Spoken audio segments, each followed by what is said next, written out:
पाकिस्तान ने भी अपनी 11 अनाउंस कर दी है against Australia Sydney test match के लिए और इसमें बड़े बदलाव नजर आ रहे हैं। हालांकि एक इसमें बदलाव ऐसा है जिसे हम एक्सपेक्ट नहीं कर रहे थे, ऑल्दो पाकिस्तान ने उसे कर दिया है। जो प्लेइंग 11 अनाउंस हुई है पाकिस्तान की, जिन खिलाड़ियों को बाहर किया गया है, जो नए प्लेयर्स अंदर आए हैं, जहां पर उनके बारे में बातचीत करेंगे। जुड़ गए एक बड़ी अपडेट के साथ।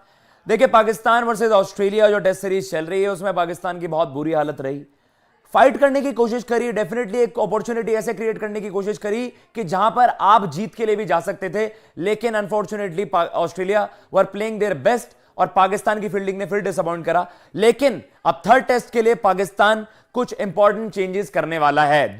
और शाहीन बाहर हुए हैं और इमाम बाहर हुए हैं। तो सबसे पहले जल्दी से जल्दी आपको प्लेइंग 11 दिखा देते हैं पाकिस्तान की, जो तीसरे टेस्ट मुकाबले के लिए चुनी गई है। ये देखिए, सैम अयूब ओपनिंग पर आएंगे, सैम अयूब अब्दुल्ला शफीक के साथ, यानी कि इमाम मुल्क जिन्होंने पहले टेस्ट मैच की पहली इनिंग्स में बढ़िया पारी खेली थी, वो ड्रॉप हो चुके हैं और अब्दुल्ला शफीक के साथ और उनकी जगह सैम अयूब यहां पर खेलने आएंगे। शान मसूद कप्तान, obviously Babar Azam, Saud Shakeel, Mohammad Rizwan wicket keeper ही होंगे।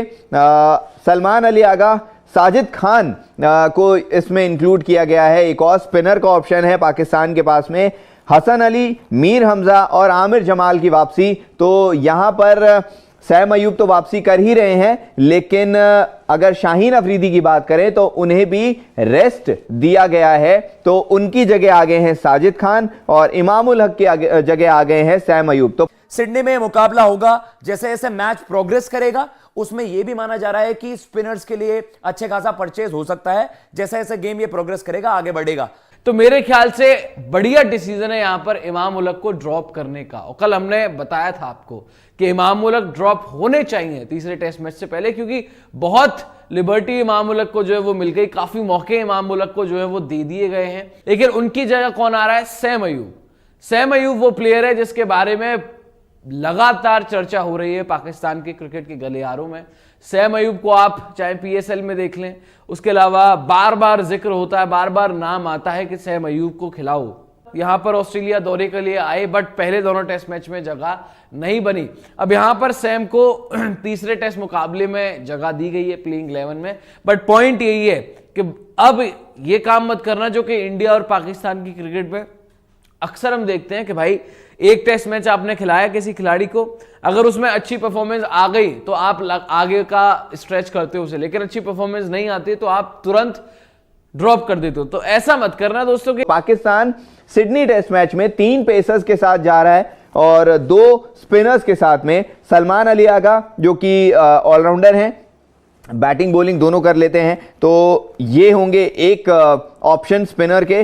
साजिद खान की अगर बात करें, ऑलराउंडर के तौर पे बैटिंग भी थोड़ी बहुत ये कर लेते हैं, तो ये भी एक गेंदबाज का विकल्प हो सकते हैं। हालांकि पाकिस्तान ने फिर से थोड़ी अगर कंडीशंस अपने हिसाब से भांपी हैं, इसीलिए 2 स्पिनर्स को इंक्लूड किया है यहाँ पे। देखते हैं कि यहाँ पर पेसर्स को कितनी ज्यादा मदद मिलती है, क्योंकि इनके पास अब सिर्फ 3 ही पेसर्स हैं। उसमें भी इन्होंने शाहीन अफरीदी जो कि इनकी पेस अटैक को लीड करते थे, उन्हें रेस्ट दिया गया है। आपको पता है आमिर जमाल ने बहुत अच्छा करा है, मीर हमजा काफी शार्प लगे जब उनका कमबैक हुआ, और कहीं ना कहीं ये आपके लिए एक आइडियल कॉम्बिनेशन हो सकता है। डेफिनेटली सीरीज हार चुकी है पाकिस्तान की टीम, लेकिन आपके पास अभी भी 7 क्या उससे भी ज्यादा there is something more at stake, क्योंकि पाकिस्तान पिछली 16 आउटिंग्स में 20-25 साल में एक मैच नहीं जीत पाई है। तो आपके लिए तो एक जीत भी ऐतिहासिक हो जाएगी, नो मैटर अगर आप सीरीज हार भी गए हो तो।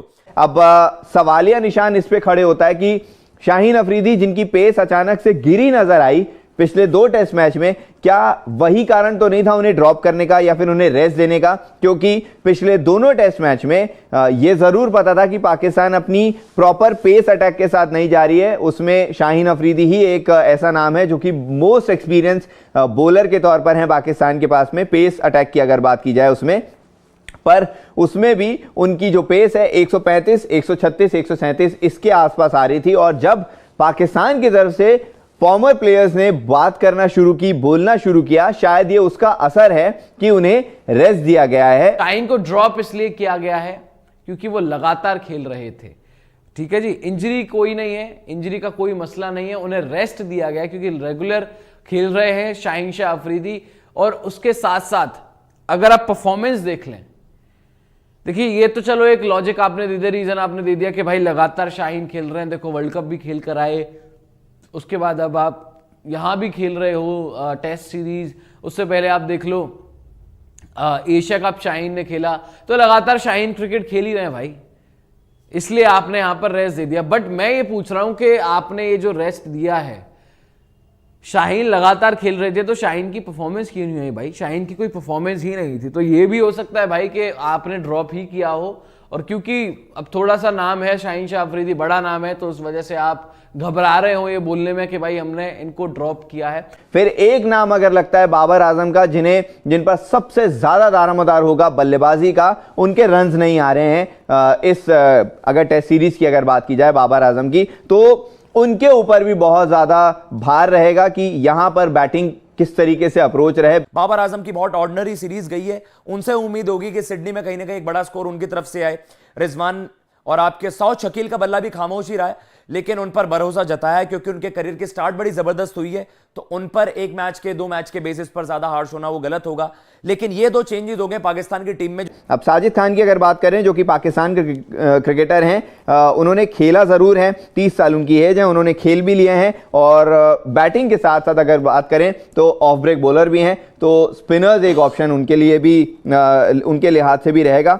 अब देखा यह जाएगा कि इन्हें कितना ज्यादा यूज करती है पाकिस्तान की टीम। 7 ही मैच अभी तक इन्होंने खेले हैं जिनमें 22 विकेट भी हैं इनके नाम पे। टेस्ट मैच की अगर बात की जाए ये बॉलिंग के लिहाज से, और अगर बैटिंग में भी देखा जाए उतना ज्यादा स्कोर इनका नहीं है, एक बॉलिंग ऑलराउंडर के तौर पर ही है। शायद पाकिस्तान को एक बॉलिंग ऑलराउंड ऐड करना पड़ा, जिसके कारण उनकी बैटिंग थोड़ी सी लंबी हो जाए। ऑस्ट्रेलिया ऑलरेडी ही ये सीरीज सील कर चुकी है, उन्होंने अपने पहले से ही बता दिया भाई कौन सा उनका ग्रुप खेल रहा होगा।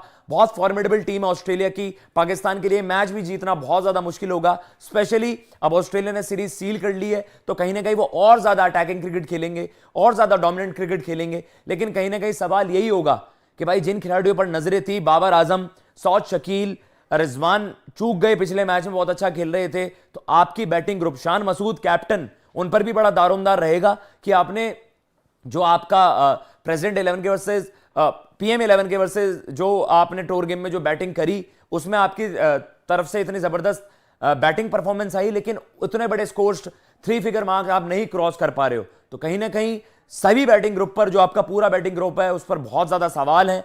अब आप अगर पाकिस्तान की इस प्लेइंग 11 को देखें against that mighty playing 11 of Australia, अगर आप देख लो तो बैटिंग तो ठीक है, बट अगर आप बॉलिंग देखें, साजिद, हसन, मीर हमजा, आमिर जमाल, सलमान अली आगा, तो पूरी रॉ बॉलिंग है, नई बॉलिंग है। अगर मैं हसन अली को सिर्फ छोड़ दूं, जिनके पास एक्सपीरियंस है और पिछले टेस्ट मैच में बेहतर ही उन्होंने हसन अली ने किया ही था, तो हसन अली के अलावा अगर आप देख लें तो पूरा न्यू बॉलिंग लाइनअप है, जिनको सिर्फ 1-1, 2-2 टेस्ट मैच खेलने का आपका एक्सपीरियंस है। लेट्स सी क्या पाकिस्तान इस बार इतिहास रच पाएगा। सीरीज तो आपके हाथ से जा चुकी है, लेकिन still there is everything to play for.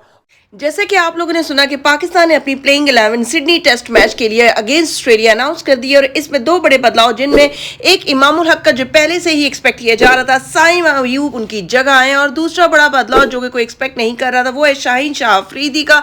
अब शाहीन अफरीदी के लिए कुछ लोग ये भी कह रहे हैं कि क्या वाकई उनको रेस्ट दिया गया है या ड्रॉप किया गया है? तो भाई वाकई उनको रेस्ट दिया गया है, क्योंकि आगे T20 सीरीज अगेंस्ट न्यूजीलैंड भी शुरू हो रही है, और T20 के कप्तान भी है शाहीन शाह अफरीदी, और मुसलसल काफी अरसे से वो लगातार खेलते चले आ रहे हैं, जिससे शाहीन की पेस और उनकी कारकर्दगी पर भी बड़ा असर पड़ा है, तो इसी वजह से उनको रेस्ट दिया गया है। साइम अयूब, जिनको इमाम की जगह खिलाया गया, उनके भी काफी चर्चे हो रहे थे। अब देखते हैं कि वो क्या परफॉर्म करते हैं, और शाहीन की जगह एक स्पिनर ऑलराउंडर साजिद खान को मौका दिया गया है, क्योंकि सिडनी विकेट कहा जा रहा है कि स्पिनर्स को भी मदद देगी। बाकी सारी टीम वही है। पाकिस्तान ऑस्ट्रेलिया से टेस्ट सीरीज तो हार ही गया है, लेकिन ये टेस्ट मैच भी पाकिस्तान के लिए इसलिए अहम होगा क्योंकि अगर ये मैच पाकिस्तान ऑस्ट्रेलिया से जीत लेता है तो 28 साल का वो इंतजार पाकिस्तान का आखिरकार खत्म होगा कि पाकिस्तान ने इतने साल से ऑस्ट्रेलिया को ऑस्ट्रेलिया में कोई टेस्ट मैच ना ही हरा सकी है, ना ही ड्रॉ कर सकी है। तो आप लोगों को क्या लगता है कि पाकिस्तान इस दफा कर पाएगा या नहीं? कमेंट सेक्शन में जरूर बताइएगा। अगर आप लोग को मेरी आज की वीडियो पसंद आई तो मेरे चैनल को लाइक करें, शेयर करें और सब्सक्राइब करें, और आने वाली मजीद वीडियोस के लिए मेरे बेल आइकन को प्रेस करना हरगिज मत भूलें।